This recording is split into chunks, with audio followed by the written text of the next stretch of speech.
সাদাব ভাইয়ের সাথে আমার পরিচয়টা আহামরি কোনো বিশেষ ঘটনা সাপেক্ষ নয়। ক্লাস 9-এ ওঠার পর আগের গৃহশিক্ষক অন্য জেলায় সরকারি চাকরি হবার সুবাদে ওনাকে রাখা হয়। তখন তিনি আমার চাচাতো ভাই রিয়াদকে পড়াতেন। সে বছর রিয়াদ এসএসসি পরীক্ষা দিয়ে সাদাব ভাইয়ের কাছে পড়ার ইতি টেনেছিল। বাড়ি থেকে দূরে এসে নিজের খরচ তিনি এখন জাহাঙ্গীরনগর ইউনিভার্সিটি ইকোনমিক্স দ্বিতীয় বর্ষের ছাত্র। নিজের খরচ নিজেই চালিয়ে যান। সেই সময় পুরাতন টিউশনির অবসান মানে আর্থিক টানাপোড়েন। তখন আমাকে পড়ানোর প্রস্তাবটা ছিল তার কাছে মেঘনা চাইতে জলের মতন। রিয়াদ মানে আমার চাচাতো ভাই। যবে থেকে শুনেছে সাদাব ভাই আমাকে পড়াবেন, তখন থেকে আমাকে তার রাগ সম্পর্কে হুঁশিয়ার করে দিচ্ছিল। সেই সুবাদে সাদাব ভাই তখন আমার কাছে ছোটোখাটো একটা জমের মতন। মানুষটাকে না দেখে শুনেই ভয় পাওয়া শুরু হয়ে যায়। অঙ্ক আর বিজ্ঞানের দুর্বলতার জন্য এই দুইটাকে মেজর সাবজেক্ট হিসেবে বাকি সবগুলো পড়ানোর সিদ্ধান্ত নেওয়া হয়। ব্যক্তিগতভাবে সাদাব ভাই ছিল বেশ গম্ভীর, চুপচাপ এবং ভয়ঙ্কর রাগী স্বভাবের। যদিও সব কিছু রিয়াদের থেকেই শোনা। ছাত্রী হিসেবে খুব তখন না হলেও গাধা ছিলাম না একেবারে। গণিত বুঝতে বেশ সময় লাগতো, আর বিজ্ঞান এই বাবদই তো আমাকে মনে হয় কোনো জন্মেই সহ্য করতে পারতো না। সব কিছু একেবারে মাথার উপর দিয়ে রকেট গতিতে ছুটত। কোনো মতে তাকে আমার মনে ধরে রাখা সম্ভব ছিল না। এই দুই সাবজেক্টে পাশ করার জন্য সব ক্রেডিট আমার আগের শিক্ষকের। সারা বছর গুনে গুনে ইম্পর্টেন্স অঙ্কগুলো করাতো, আর আমি একেবারে করতে করতে মুখস্থ করে ফেলতাম। তাই কোনো রকমে পাশ মার্ক চলে আসতো। সাদাব ভাই যেদিন আসলো সেদিন প্রচুর বৃষ্টি হচ্ছিল। এক ঝাঁক বর্ষার ছাতার উপর দিয়ে নিয়ে উনি আমাকে পড়াতে চলে এলেন। প্রথম দিনই আমাকে বলেছিলেন, রিয়াদ আমাকে সাদাব ভাই বলে ডাকে, চাইলে তুমি সাদাব ভাইও বলতে পারো অথবা স্যারও ডাকতে পারো। আমিও জগা খিচুড়ি বানিয়ে কখনো কখনো দুইভাবে ডাকতে শুরু করি। শিক্ষক হিসেবে সাদাব ভাইয়ের কোনো তুলনা নেই। একটা মানুষ এত কিছু কি করে জানে? ওনাকে দেখে আমার ভীষণ হিংসে হতো। কিন্তু এত ভালো শিক্ষক পেয়েও পড়াশোনা আমার কোনো উন্নতি হচ্ছিল না। সে যখন করাতো বুঝতাম, সামনে করতে বললে করেও দিতাম, কিন্তু বাসায় যখন হোমওয়ার্ক করতে নেই তখনই সব ভুলে একাকার। ব্যাপারটা হচ্ছিল আমার ভয় থেকে। কারণ বোঝানোর সময় যেই প্রশ্নগুলো মনে আসতো সেগুলো ভয়ের কারণে কখনোই মুখে আনতে পারতাম না। যথারীতি আমার বাড়ির কাজ তাকে দেখানো আর হয় না, কারণ আমি যে প্রশ্নটা করতাম না সেটাই বাসায় করার সময় ভুলে যেতাম। বাবা কাজের সূত্রে দীর্ঘদিন যাবৎ সৌদিতে আছেন। মাও স্থানীয় হেলথ কমপ্লেক্সে চাকরি করতেন। আর কোনো ভাই বোন না থাকায় আমি বাড়িতে একা বলে একজন মহিলা রাখা হয় আমার জন্য। সে আমার তার 4 বছরের ছেলে এসে সারাদিন থাকতো আমাকে পাহারার জন্য। তার সাথে বাড়ির কাজও করতো। পড়া না পারায় বিচ্ছেদ দেবার জন্য কোনো গার্জিয়ান না পেয়ে প্রথম 2-4 দিন বেশ বুঝিয়ে শুনিয়ে দাঁত খিচিয়ে পড়ালো। এর জন্য তিনি রীতিমতো ছোটোখাটো জম থেকে বেশ বড়সড় জমে রূপান্তরিত হলেন আমার কাছে। এবং শেষ পর্যন্ত ব্যাপারটা বেতে গিয়ে ঠেকেছে। আর তার সাথে সাথে আমার কপালে জুটেছে একটা গাধার উপাধি। হাতের পিঠের বেতের নাচন ক্রমেই বাড়ছিল দিনকে দিন।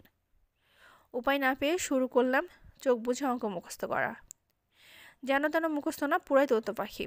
এই দুরবস্থায় কথা মাকেও জানাতে পারছিলাম না। সবশেষে দোষ গিয়ে পড়বে আমার ঘাড়ে। সাদাব ভাই আমাকে পড়াতে শুরু করে মাসখানেকের পরে স্কুলে পরীক্ষা শুরু হয়ে গেল।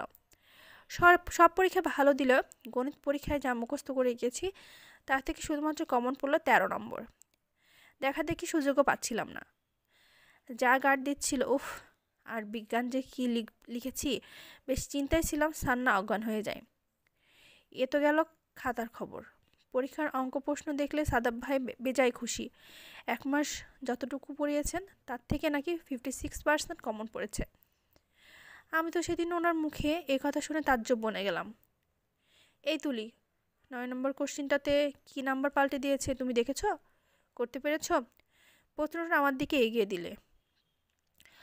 প্রশ্ন হাতে নিয়ে আমার অবস্থা অভাগা যেদিকে যায় সাগর শুকিয়ে যায় এর মতন হয়ে গেল। কমনই পড়েছিল 13 নাম্বার। এর মধ্যে বজ্জাত স্যার নাম্বার চেঞ্জ করে দিল। 10 নাম্বারই গেল। উফ! সাদাব ভাই বলল, কি হলো? আমি বললাম, জি স্যার। 2 নাম্বার, যথারীতি পরীক্ষার 2 সপ্তাহ পরে শুরু হলো খাতা দেখা। গ্রীষ্মকালের ছুটির জন্য সব খাতা একবারে একই দিনে দিয়ে দিল। সবগুলো খাতার নম্বর গুনে গুনে অঙ্ক আর বিজ্ঞানের বাবাজিদের খাতা পেয়ে আমার অবস্থা খুব নববধূর মতন। খাতা পেয়ে যে ব্যাগে পড়েছি আর ভুলেও খুলে দেখিনি। স্কুল থেকে গিয়ে কান্নাকাটি করে মাকে রেজাল্ট দেখালাম। প্রথমে রাগারাগি করলেও আমার কান্নাকাটির তোড়ে মেনে নিলেন। যতই হোক তার একমাত্র সন্তান আমি। বাবাও ছিল দূর প্রবাসে। বুকে জড়িয়ে বেশ বুঝালেন আর বললেন, পরেরবার যেন এমন না হয়। সাদাব ভাই তখন আমাকে সপ্তাহের 5 দিন পড়াতেন, শুক্রবার সহ। রেজাল্ট জানালেন দিন এক ঝামেলার জন্য উনি আসতে পারেন নাই, তাই মাকে ফোন দিয়েছিলেন আমার রেজাল্ট জানার জন্য। তাদের ফোনের কথা বলার সময় আমি সামনেই সোফায় বসেছিলাম, পা নাড়িয়ে নাড়িয়ে নুপুরের আওয়াজ শুনছিলাম। কিন্তু মা যে রেজাল্টের খবরটা দিল, আমার আত্মার পানি এমনিতেই উবে গিয়েছিল। এদিকে রাত্রে খবর এলো নানির পা পিছলে পড়ে কোমরের হাড় সরে গেছে। মা কান্নাকাটি করে বাবাকে ফোন দিলেন। ঠিক হলো রিয়াদ নয়তো চাচা মাকে নিয়ে নানুর বাসায় যাবে, আর আমি বাড়ি থাকবো সুফিয়া খালার সাথে। সকালে মা চলে গেলেন, আমাকে আদর করে কপালে চুমু দিয়ে আর খালাকে বলে গেলেন আমি যা খেতে চাই যেন রান্না করে দেয়, রাতেও যেন তিনি আমার কাছে থাকেন। সেদিন আর স্কুলে যায়নি। মায়ের ফিরতে 2 দিন। বিকেল 4টার দিকে সাদাব ভাই পড়াতে এলেন। মূলত তিনি আসেন 5টার দিকে। আমাকে পড়িয়ে গিয়ে নাকি কোথাও যাবেন, তাই জলদি আসা। এসে সবার আগে পড়ালেন আমার রেজাল্ট নিয়ে। আমি পড়ার টেবিলে না বসে দাঁড়িয়ে থেকেই ব্যাগ থেকে একটা একটা করে খাতা খুলে তার হাতে দিচ্ছিলাম। সব শেষে বিজ্ঞান আর অঙ্ক খাতাটা নিয়ে উনি থ হয়ে গেছেন। বার কয়েক খাতা ঘেঁটে দেখলেন। প্রথমত মুখ না খোলার কারণে বা হাতে পেন্সিল দিয়ে হাত চেপে ধরে বেশ কয়েকবার মোচড় দিলেন। তার শত সহস্র প্রশ্নের তোপে আমার অঙ্ক মুখস্থের কাহিনী বলতে বাধ্য হলাম। তারপর সেই মানুষটা ছিল, সেটা আর যাই হোক সাদাব ভাই ছিল না, ছিল এক মানুষকে খুব হিংস্র যন্ত্র। উনি বারবার বলছিলেন একবার না বুঝলে 100 বার বুঝাবো কেন আমি এসব করলাম। আমার চুপচাপ থাকার ওনার রাগে আরও ঘি পড়ল। রোলার নিয়ে বেশ মারলেন হাতে পিঠে পায়ে। এত মার খেয়েও আমার চোখে কোনো জল ছিল না। কি করব, কান্না আমার একদম আসে না। শক্ত হয়ে দাঁড়িয়েছিলাম।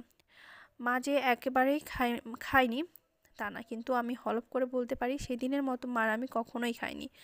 সাদা ভাইয়ের হাতের রোলারটা সেদিন পড়া টেবিলের উপর ঢিল ছুঁড়ে উনি চলে গিয়েছিলেন। এত মার খেয়েও বাঁকা রোলারটার দিকে তাকিয়ে আমার কোনো রাগ হলো না। উল্টো ভেতর ভিতর একটাই কথা বাজতেছিল, সাদা ভাইয়ের কাছে আমার মাপ চাইতে হবে। আমি ওনাকে মিথ্যা বলেছি, মাপ চাইতে হবে। সাদা ভাই চলে গেলেন আসার ঘন্টাখানেক পরে। নিজের খুব খারাপ মনে হচ্ছিল। এতগুলো মিথ্যা আমি কিভাবে দিনের পর দিন বলে গেলাম এটা ভেবে পেলাম না। বারবার শুধু ভেতর থেকে একটাই কথা কানে আসছিল, সাদা ভাইয়ের কাছে আমার মাপ চাইতে হবে। আশ্চর্যজনকভাবে আমি আমার অপরাধ বোধে এতই জর্জরিত ছিলাম যে মারের ব্যাপারটা রীতিমতো ভুলে গেলাম। অথচ মা যখন রেগে 2-4 ঘা লাগাতেন তা নিয়ে আমি কত কিছুই না করতাম। নিজের দোষ থাকা সত্ত্বেও সুদূর প্রবাসী বাবার কাছে বিচার দিয়ে মাকে হেনস্থা করতাম। কিন্তু তখন মাথায় শুধু সাদা ভাইয়ের কাছে মাপ চাইতে হবে এই কথা ছাড়া আর কিছুই আসছিল না। সেদিন সন্ধ্যায় প্রচুর ঝড় হলো, সাথে বৃষ্টিও। মা ফোন দিল ঠিক ঝড় শুরু হওয়ার পরেই। সারাদিন জার্নি করে নানির কাছে গিয়েছিলেন। ফোন দিতে ভুলে গিয়েছিলেন বলেই এখন দেওয়া। কি দিয়ে খেয়েছিস? সুফিয়া খালা আছে কি না, কি করছি, রাতে দরজা জানালা ভালো করে যেন বন্ধ করে ঘুমাই, এত সব কথার উত্তর যখন ভাবশেলহীন ভাবে দিচ্ছিলাম, আনমনে ঠিক তখনই মা বললেন সাদাব ভাই নাকি একবার ফোন দিয়েছিলেন, কিন্তু ব্যস্ততার কারণে মা নাকি ধরতে পারেননি। কথাটা শুনে ভেতরটা শুকিয়ে গেল। সাদাব ভাই মাকে ফোন দিয়েছে কেন? উনি কি আর পড়াবেন না আমাকে, তাই ফোন দিয়েছিলেন? সেদিন রাতে হাড় কাঁপানি জ্বর এলো আমার। রোলারের প্রত্যেকটা আঘাত যেন জীবন্ত আগ্নেয়গিরির রূপ ধারণ করেছে। সারা গায়ে এত ব্যথা যে নিঃশ্বাসটাও জোরে ফেলতে পারছিলাম না। মায়ের সাথে যখন কথা বলছিলাম তখন থেকে খারাপ লাগছিল। সুফিয়া খালা আমার এই অবস্থা দেখে ঘাবড়ে গেলেন। তিনি উপায়ান্তর না পেয়ে ঝড় বৃষ্টি মাথায় নিয়ে ছুটে গেলেন আমার চাচির কাছে। আমাদের বাড়ি থেকে কয়েক বাড়ি পরে আমার চাচার বাসা। চাচি সুফিয়া খালাকে বকতে বকতে আমার ঘরে এলেন। তখন অবস্থা আমাকে দেখে একা রেখে কেন চলে গেছে। চাচি মাথায় পানি ঢেলে চুল মুছে হাতে তালু পায়ে মুছে দিলেন। শরীর মুছে দিতে চেয়েছে, কিন্তু আমার নায়ের উপর আর কিছুই করতে পারেনি। ধোয়া ওঠা গরম ভাত, আলু ভাজি আর ডাল দিয়ে মাখিয়ে খাইয়ে দিল। প্যারাসিটামল খাইয়ে দিলেন। রাতে চাচি আমার সাথে ঘুমালেন। শরীর ব্যথা, সারা রাতই চোখে জল পড়েছে, অথচ যে জল আমার চোখের জলে এতটা সংকট। পরদিনও জ্বরের জন্য চাচি আমার স্কুলে যেতে দিলেন না। সকাল সকাল ঘুম থেকে তুলে হাত মুখ ধুয়ে নাস্তা খাইয়ে দিলেন। আমাকে সাথে করেই নিয়ে যেতে চাইছিলেন, কিন্তু আমি যাইনি। মাকে খুব মনে পড়ছিল। চাচি বলছিলেন ফোন দিয়ে না জানাতে, কিন্তু আমি জানাতে নিষেধ করলাম। সামান্য জ্বরই তো, সেরে যাবে। দুপুরেও চাচি খাবার নিয়ে এলেন। আমাকে অবাক করে দিয়ে সেদিন বিকেলে সাদা ভাই আবার পড়াতে এলেন। আমি তখন আমার ঘরে শুয়েছিলাম পাশ ফিরে। সুফিয়া খালা এসে জানিয়ে গেলেন সাদাব ভাই এসেছে। পড়ার ঘরে যাবার আগে ভালো করে চাদরের মতো ওড়নাটা নিয়ে নিলাম। তারপর এক প্রকার পা খোঁড়াতে খোঁড়াতে সাদাব ভাইয়ের সামনে গেলাম। সাদাব ভাইয়ের চেয়ারটা একেবারে দরজা বরাবর। ঢুকতে গিয়ে চোখাচোখি হয়ে গেল। আমাকে মাথা মুড়িয়ে চাদরের মতন ওড়না নিয়ে দেখে উনি বেশ অবাকই হলেন। তিনি তখন টেবিলের উপর আমার পরীক্ষার খাতাগুলো ঘাঁটছিলেন। দরজা থেকে টেবিলে বসা পর্যন্ত আমার দিকে তাকিয়েছিলেন। সাদাব ভাইয়ের সামান্য এই মুহূর্তে নিজেকে খুব বড়সড় চোর মনে হচ্ছে। কোনোভাবে স্বাভাবিক হয়ে মাথা তুলতে পারছিলাম না। এদিকে সাদাব ভাইও কিছু বলছিলেন না। তারপর এক প্রকার তোতলাতে ওনার কাছে মাপ চাইলাম। আর এমন কথা হবে না, কথাও দিলাম। আমি সাহস নিয়ে এত কথা বলার পর সাদাব ভাই কিছু বললেন না। বেশ কিছুক্ষণ পর একটা দীর্ঘশ্বাস ফেললেন, এবং সেটা খুব স্পষ্টভাবে আমি শুনতে পেয়েছি। দেখো তুলি, তোমাকে আমি পড়াই আজ 34 দিন। এতদিন তুমি সত্যি গাধি দ্য গ্রেট ভাবতাম। আর আমার এই ভাবনাটা জন্মই তুমি দিয়েছ। তুমি এই 1 মাসে পড়াশোনাতে আমাকে কোনো প্রকারই হেল্প করোনি। যা পড়া হয়েছে সেটা আমি তোমার উপর চাপিয়ে দিয়েছি। গণিতে আর বিজ্ঞানে ছাড়া বাদবাকি সব সাবজেক্টে তোমার মার্কস 75 থেকে 80-র উপরে। সেখানে তুমি গণিতে পেয়েছো 7 আর বিজ্ঞানে 11। আর যাই হোক, ইংরেজিতে 85 মার্ক পাওয়া স্টুডেন্ট গাধা হতে পারে না। মেধাবী almond perfect for your study guider. আর গতকাল তোমাকে এভাবে মারা আমার ঠিক হয় নাই, তাই আসছি। সাদাব ভাই: না sir, I promise I will share with you my every weakness related my study. Promise. কাল টেবিলের উপর বই যেভাবে দেখে গিয়েছি ঠিক সেভাবে আছে। কোনো পড়াশোনাই করনি সারাদিন। সাদাব: কাল সন্ধ্যা থেকে তুলির জ্বর। দুপুরের দিকেও বেশ জ্বর ছিল। আজকে স্কুলে যেতে দিই। আপাও বাড়ি নাই। আজ বাবা ওকে বকো না, চাচি এসে বললেন। সাদাব ভাই আর সেদিন পড়ালেন না, কিন্তু অনেকক্ষণ পড়াশোনার ব্যাপারে আলোচনা করলেন। আমার কাছে থেকে মতামত নিলেন, যাকে আমরা বলি সুস্থ আলোচনা। এই আলোচনা থেকে একটা সুবিধা হলো, আর তা হলো আমি ওনার সাথে কিছুটা সহজ হয়ে গিয়েছি। সেদিন পর সাদাব ভাইয়ের কাছে আমার মার খেতে হয়নি। খুব রেগে গেলে আমায় খাতা রোল করে 2-4টা দিতেন দাঁত খিঁচিয়ে। তাতে বরং আমার আরামই লাগতো। আমার ছোট ছোট ভুলও বেশ রেগে যেতেন। দাঁতে দাঁত চেপে আবারও বোঝাতেন। একবার না পারলে 100 বার দেখাবো কথাটা আমি উসুল করে ছাড়লাম। এমন হয়েছে, একটা ম্যাথ উনি আমাকে 1 ঘন্টায় 26 বার বুঝিয়েছেন, কিন্তু করতে গিয়ে আবারও ভুল করেছি। তখন নিজের কাছে নিজেকে খারাপ লাগতো। এত গাধা অঙ্কে আমি কি করে হলাম।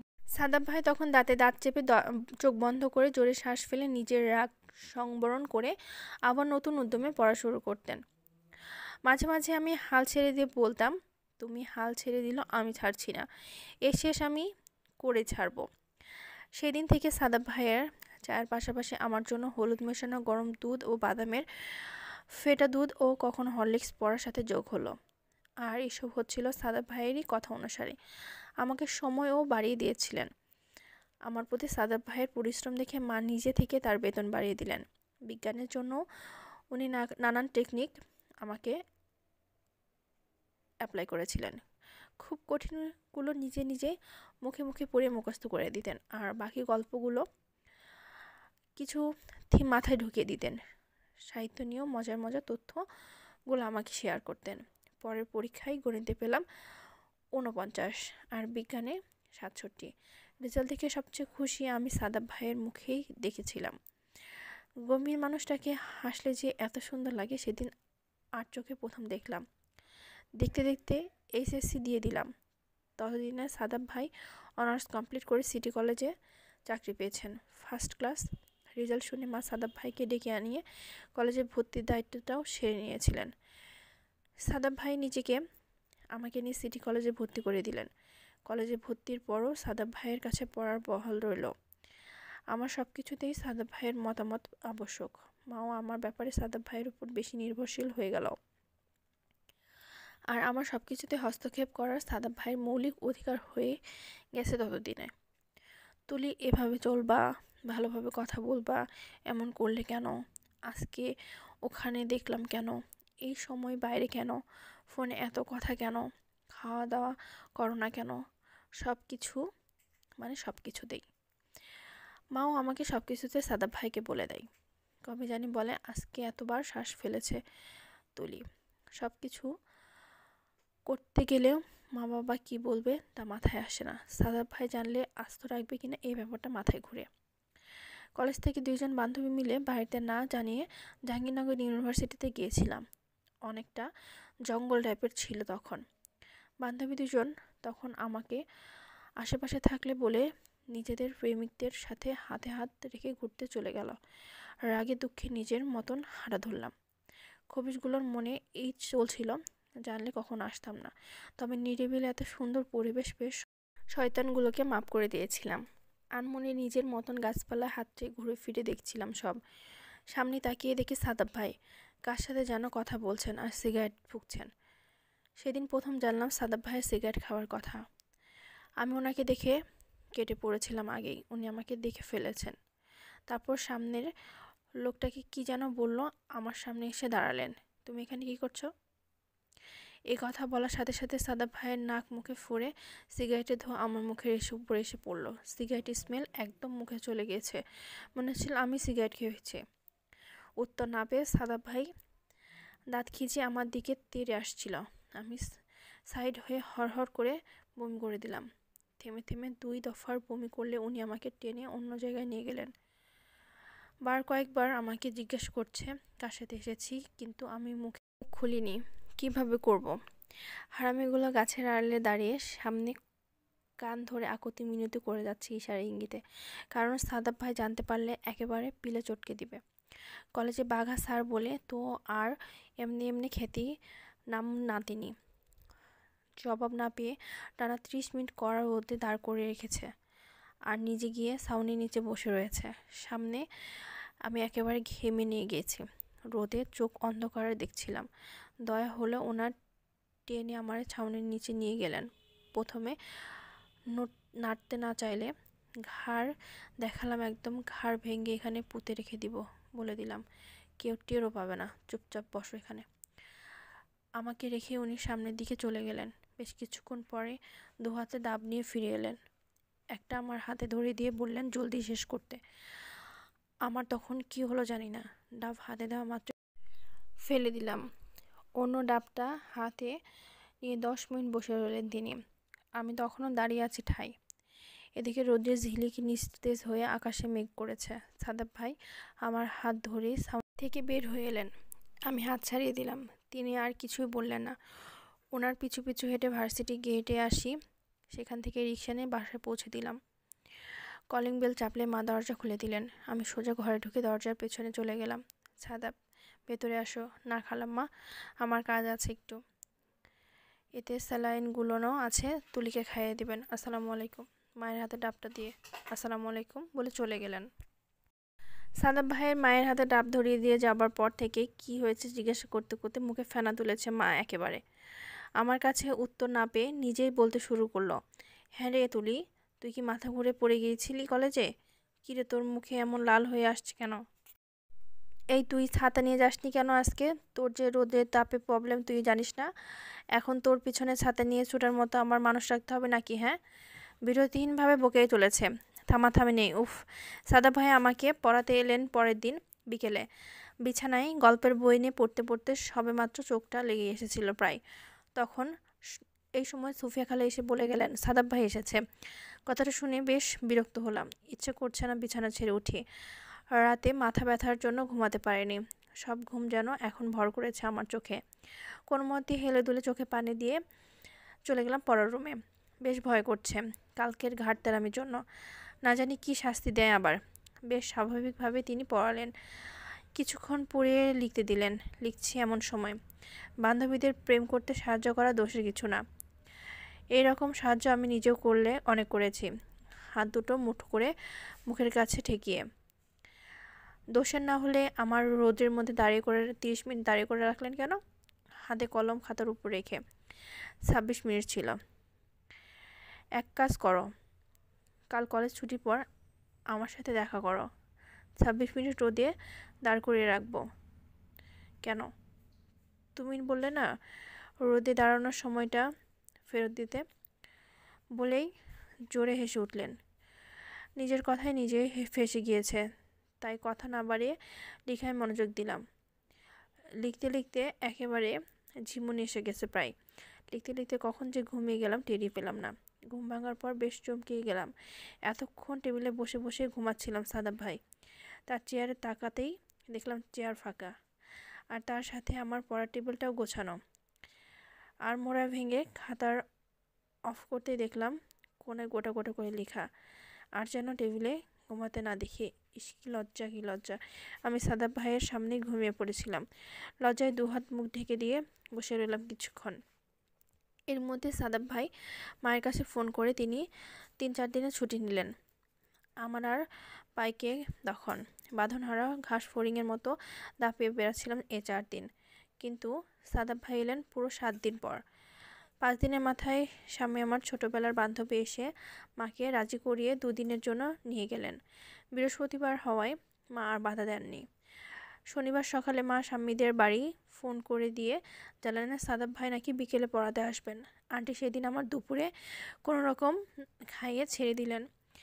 স্বামীদের বাড়ি থেকে আমাদের বাড়ি পৌঁছাতে প্রায় 5টা বেজে গেল। স্বামীর বড় ভাই শিমুল ভাইয়া সেদিন আমাকে বাড়ি নামিয়ে দিয়ে গেলেন। বাসার ড্রয়িং রুমে ঢুকতেই দেখি সাদাব ভাই আর মা বসে কথা বলছেন। শিমুল ভাই মাকে সালাম দিতে জড়িয়ে ধরলেন। কতকাল পরে দেখা। আগে তো শিমুল ভাই রোজ আমাদের বাসায় আসতেন স্বামীকে নিয়ে পড়াশোনার জন্য। ভাইয়া আমেরিকা চলে যান। আজ প্রায় 5 বছর পর দেখা। আদর করাই জায়েজ। শিমুল ভাইকে দেখে আমিও বেশ অবাক হয়েছিলাম, সাথে খুশিও। খুশি হব না কেন? প্রথম ভালো লাগা বলে কথা। অবশ্য এ ব্যাপারে শিমুল ভাইয়া বা স্বামী কেউই জানে না। ভাইয়া যখন আমেরিকায় যায় তখন আমি ক্লাস 7-এ। যাওয়ার 2 দিন আগে আন্টিকে নিয়ে এসে মায়ের সাথে দেখা করে গিয়েছিলেন। কত রাত যে কেঁদেছি ভাইয়া আর সামনে আসবে না এটা ভেবে। মায়ের সাথে ভাইয়ার খুব ভাব। কি সুন্দর করে হাসি দিয়ে কথা বলে। ভাইয়ার নাকের ডগায় লাল তিলটা আমেরিকা যাওয়ার পর তো আরও ফর্সা হয়ে গিয়েছে, সাথে স্মার্টও। কি সুন্দর নিচের ঠোঁটের নিচে হালকা নিম দাড়ি। সবগুলো দাঁত বের করে যখন নিঃশব্দে হাসে, উফ! এই হাসিতে তাকাই থাকার মতো একটা শান্তি আছে। শিমুল ভাই আমাকে প্রথম দেখেই মাথায় চটি মেরে বলল, কিরে তুলো, কেমন? চেনাই যাচ্ছে না তোকে। এত সুন্দর কি খেয়ে হয়েছিস? আমাকে আর পাইকে ভাইয়া আমাকে সুন্দর বলেছে। এই 3 দিন ভাইয়া আমাকে যতবারই তুলা ডেকেছে ততবার আমি হেসে হেসে মনে মনে বারংবার বলেছি শিমুলের তুলা। শিমুল ভাইয়া আমেরিকা থেকে তখন ইঞ্জিনিয়ারিং কমপ্লিট করে এসেছে। মা বিয়ের কথা সবেমাত্র জিজ্ঞাসা করেছে। অমনি সাদাব ভাই দুজনের কাছ থেকে বিদায় নিয়ে আমাকে নিয়ে পড়ার রুমে চলে গেলেন। পড়ায় কি আর মন বসে তখন। মা ওইদিকে ভাইয়ার সাথে বিয়ের কথা বলতেছে। পারি না কানটাকে 17 ইঞ্চি বড় করে মায়ের পাশে রেখে আসি। ইস! সাদাব ভাইয়ের হুঙ্কারেই বাস্তবে ফিরে এলাম। খেয়াল করে দেখি উনি আমার খাতা খুলে আমার দিকে কটমট করে চেয়ে আছেন। খাতার যে পৃষ্ঠাটা উনি বাড়ির কাজে লিখে দিয়ে গিয়েছিলেন সেখানে পৃষ্ঠায় বহাল আছে, একটা কলমে দাগও পড়েনি। পড়ার কথা তো ভুলে গিয়েছিলাম। কয়েক ঢুক গিলে সাদাব ভাইয়ের দিকে তাকাতেই উনি খেপে গিয়ে টেবিলের এক থাবা দিয়ে একে একে আমার 7 দিনের রুটিন পায়ে পায়ে করে বললেন, মা এই কুটনামিটা করেছে, আমি 100% শিওর। চুপ করে থাকায় খাতার রোল করে কয়েকটা বাড়িও খেলাম। সেদিন সাদাব ভাই 1.5 ঘন্টা পড়িয়েছে, আর এই পুরো সময়টা আমাকে বকে গিয়েছে। আমার অবস্থা তখন ভেজা বিড়ালের মতো। সাদাব ভাই যাবার পর মা রাতে আমার মাথায় তেল দিতে দিতে সাদাব ভাইয়ের বাড়ি যাবার ব্যাপারটা বললেন। উনি আসলে এই ছুটিটা নিয়েছেন তার মাকে গ্রামের বাড়ি থেকে ঢাকায় নিয়ে আসার জন্য। আমাদের কলেজের পেছনে ওনার বাবার করে যাওয়া একটা 2তলা বাড়ি আছে। এতদিন সেখানে ভাড়া ছিলেন। সাদাব ভাইয়ের এক ভাই ডেনমার্ক আছে, আর আরেক ভাই রাজশাহী। বোনের বিয়ে হয়েছে। ওনার মা বাড়িতে একা থাকে বলে সাদাব ভাই তাকে নিয়ে ঢাকায় চলে এসেছেন। এখন ওই বাড়িতে নাকি উঠেছেন। গোছ গাছ করার জন্য সাদাব ভাই এতদিন আসতে পারেনি। সাদাব ভাই ঢাকায় ছিলেন, এর জন্যই তো কেমন পটপট করে সব বলছিলেন। এদিকে মা সাদাব ভাইয়ের কাছে মাকে ওনাকে নিয়ে একদিন দুপুরে খাওয়ানোর দাওয়াত দিলেন। খুব সাদামাটা একজন মানুষ। আসার সময় পিঠা, নাড়ু, আমলকির আচার আর কত কিছু করে নিয়ে এসেছিল। সাদাব ভাই দেখতে ঠিক ওনার মায়ের মতোই হয়েছে। একই হাসি, একই চোখ। দুজন মানুষকে কেউই কিছুক্ষণ দেখলেই বলে দিতে পারে দুজনের মধ্যে কতটা ভালোবাসা আছেন। সাদাব ভাইয়ের মা সাদাব ভাইয়ের বাবু বলে রাখেন। সেদিন খাবার টেবিলে জানলাম ব্যাপারটা। ডাকটা শুনেই পেট ফেটে হাসি আসছিল। ওনাকে আদর করে বড় জম ডাকা যায়, বাবু। মা সাদাব ভাইয়ের নিয়ে টেবিলে বসে পড়লেন। আমি ভয়ে করে সেদিনে আগালাম না। ও বাবা, এই জম ঠাকুরের সামনে গলা দিয়ে আমার খাবার নামবে না। আর যাই হোক, কিন্তু ওনার মা আমাকে জোর করে বসিয়ে দিলেন। সাথে সাদাব ভাইও বললেন, না বসে যাই কই। সাদাব ভাইয়ের মায়ের সাথে মায়ের খুব ভাব জমে গেল। আজকাল মা যেখানে যায় ওনাকে সাথে করে নিয়ে যায়। মাঝে মধ্যে কমপ্লেক্সে ওনাদের আড্ডা চলে। সকালে একসাথে হাঁটা, ঘুরোফিরি, বাজার করা, আমার জন্য এটা সেটা বানিয়ে আনা, এভাবে যাচ্ছে দিনগুলো। এর মধ্যে বাবা ফোন করে জানালেন তিনি দেশে ফিরছেন কয়েকদিনের মধ্যেই। সে ক্লাস 8-এ পড়াকালীন বাবাকে দেখেছি। দিনগুলো যেন কাটছিল না। আমার কবে বাবাকে পাবো। অবশেষে বাবা আসলেন। দেখে চেনা যাচ্ছে না, একেবারে শুকিয়ে গেছে। বাবার গলা জড়িয়ে ধরে রাগী মুটেই বলে দিলাম, আর তাকে ছাড়ছি না। বাবা আমার কথা শুনে বেশ হাসলেন। বাবা এসেছেন বলে আত্মীয় স্বজন সবাই কম বেশি আসছেন দেখা করতে। আমি তখন বাবার আনা গিফট আর চকলেট ভাগাভাগি করতে ব্যস্ত। আম্মু সাদাব ভাইয়ের সাথে আব্বুর পরিচয় করিয়ে দিলেন। সাদাব ভাইকে দেখলাম বেশ হাসি খুশি মুখে কথা বলছেন। লোকটাকে হাসলে এত ভালো লাগে, অথচ তিনি হাসেনি না। এই 3 বছরে আমি বেশ হাতে গুনে বলতে পারবো উনি কয়বার হেসেছিলেন। সেদিন আব্বু নিজ হাতে সাদাব ভাইকে টাইটানিকের একটা ঘড়ি দিয়ে ব্যবহার করতে বলেছেন। একদিন সময় মা আব্বুকে সাদাব ভাইয়ের সাথে পরিচয় করিয়ে দিলেন। এর মধ্যে একদিন সাদাব ভাইয়ের মা এসে আমাদের সপরিবারে নিমন্ত্রণ করে গেছেন দুপুরের খাবারের জন্য। বেশ যাচ্ছিল দিনগুলো, সব কিছুতে যেন আনন্দ লাগে। রাস্তাঘাটে আবারও সেই আগের মতো শিমুল ভাইকে দেখি। মাঝে মধ্যে কথা হয়, আবার কখনো কখনো দূর থেকে তাকিয়ে থাকি। ওনার সব কিছুই যেন ভালো লাগে আজকাল নতুন করে। হাত নাড়িয়ে কথা বলা, চায়ের কাপে চুমুক দেওয়া, টুপি পরে মসজিদে নামাজ পড়া, সব। আচ্ছা, এত ভালো লাগে কেন মানুষটাকে।